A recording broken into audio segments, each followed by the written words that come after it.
Bonjour, bienvenue dans cette nouvelle vidéo blabla.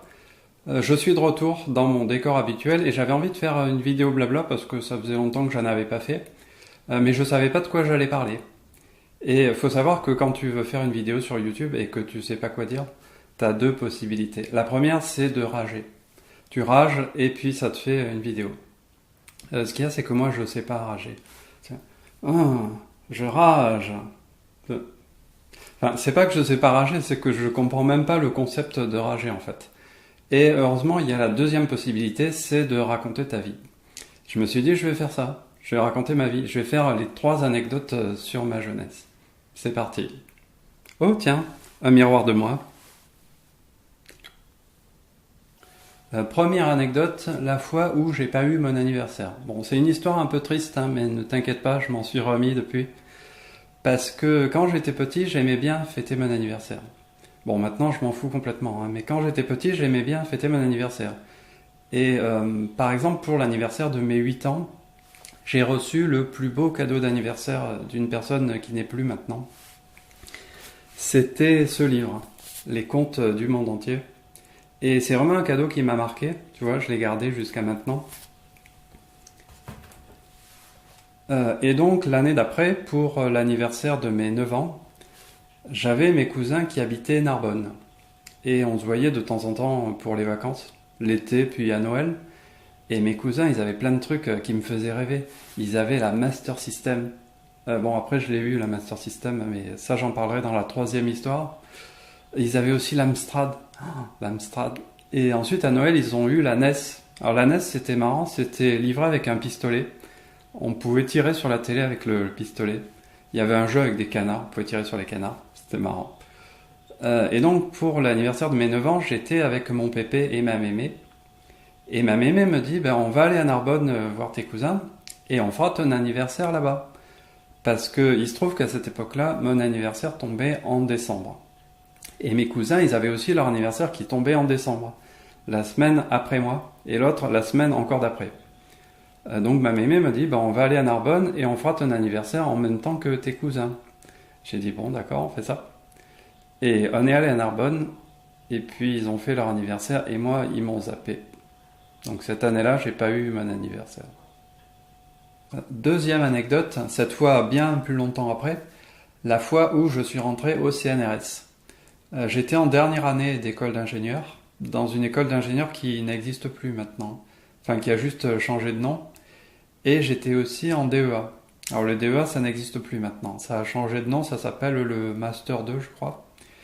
Et en cours de DEA, j'avais un prof qui était aussi directeur de recherche au CNRS, dans un labo qui n'existe plus, qui a changé de nom. Et je lui avais dit, j'aimerais bien faire mon stage au CNRS et ensuite faire ma thèse. Il m'avait dit, oui, pas de problème, t'as qu'à passer un soir et je te présenterai les sujets. Donc il y avait un sujet sur les flammes d'hydrogène, un sujet sur je sais plus quoi, et il y avait un sujet sur la vaporisation des gouttes de carburant. Et il m'a dit, c'est un sujet qui se fait en collaboration avec une équipe japonaise. Et là, j'ai fait, oui, je veux ça, je veux ce sujet. Et il n'a pas dû se rendre compte à ce moment-là de pourquoi j'avais choisi ce sujet, parce qu'il m'a dit, oui, alors si tu prends ce sujet, évidemment, il ne faudra pas avoir peur d'aller au Japon. Et en fait, le principe, c'est qu'il y avait un des chercheurs de l'équipe japonaise qui venait chez nous dans notre labo, et ensuite, moi, je devais aller chez lui. Et le japonais, c'était un boulet. Mais un boulet. Il était toujours derrière moi à me surveiller. Le moindre truc que je faisais, genre je serrais un boulon, il était comme ça.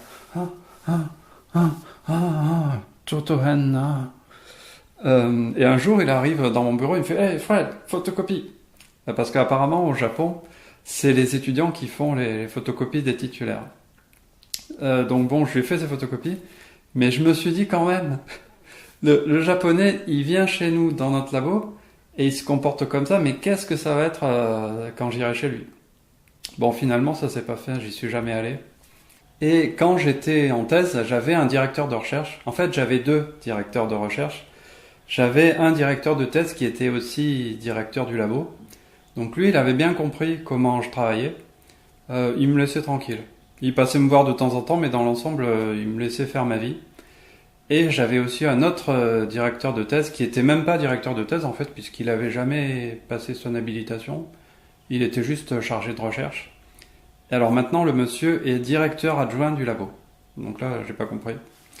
Et ce monsieur, il était du genre, bon, écoute, ça fait 20 ans que je fais des gouttes, donc on va faire comme ça parce que c'est comme ça qu'on a toujours fait. Et moi, je disais, mais on peut faire... Non, non, on fait comme ça. Et lui, ce qu'il aurait voulu, c'est que je passe mes journées à faire des mesures, à avoir des tonnes de chiffres, à tracer des courbes, à faire des rapports. Et là, il aurait été content. Sauf que pour moi, une thèse, alors déjà, quand on fait de la recherche, par définition, on ne sait pas ce qu'on va trouver. Jusque-là, tu es d'accord. Si on sait ce qu'on va trouver, c'est pas la peine de chercher.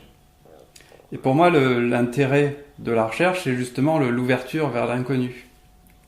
Pour moi, un travail de thèse, c'est avant tout un travail de réflexion sur le phénomène.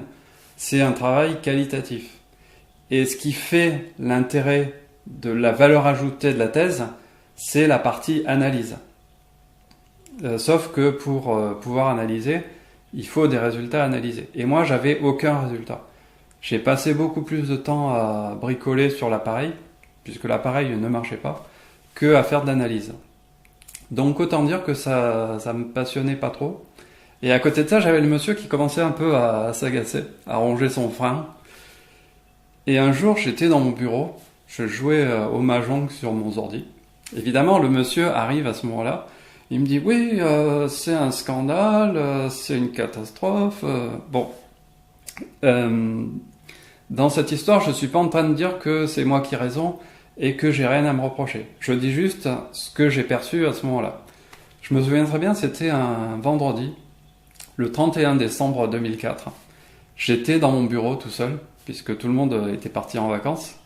Et à ce moment-là, j'ai eu une espèce d'éclair de foudroyance, de fulgurance. Je me suis dit, j'ai qu'à démissionner. Et donc j'ai fait ça. Je suis parti. Voilà. C'était la fois où j'ai passé 2 ans et demi au CNRS. Enfin, presque 3 ans en comptant le stage.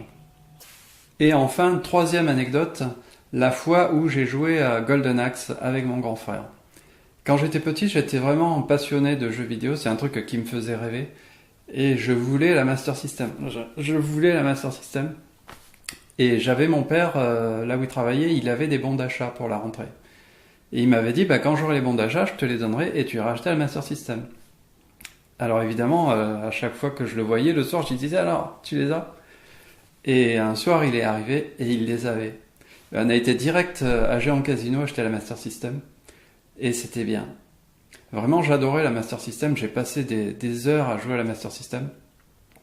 Mais en fait, bon, je m'en rendais pas compte à l'époque, hein, mais le défaut de la Master System, finalement, c'est qu'il y a très peu de jeux originaux et exclusifs. La plupart des jeux Master System, enfin, bon, peut-être pas la plupart, mais bien la moitié des jeux Master System, c'est en fait des portages EcoPlus de soit de jeux d'arcade, soit de jeux Mega Drive. Et ensuite, j'ai eu la Mega Drive. Et j'adorais aussi la Mega Drive. J'ai passé des journées entières à jouer à la Mega Drive. J'ai gardé quasiment tous les jeux que j'avais à l'époque, et en particulier ce jeu, Splatterhouse 3, qui est pour moi certainement le plus culte des jeux de la Mega Drive.